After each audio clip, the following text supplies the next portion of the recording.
The Amazon Web Services or AWS Restart course is a 12-week program covering the AWS Restart syllabus. It's aimed at people with no prior knowledge of AWS who are looking to get into cloud engineering and technologies.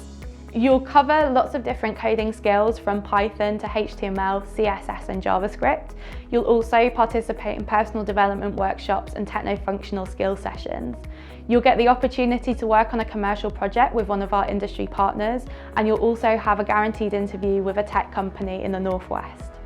At the end of the course, you'll be qualified to become a junior cloud engineer.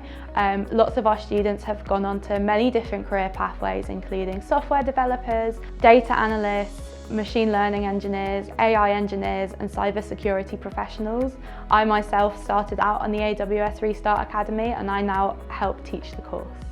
By choosing to apply for the AWS Restart Academy at Skills City, you'll have the opportunity to connect with a community of over 450 learners, as well as learning from some of the best tech professionals across the Northwest.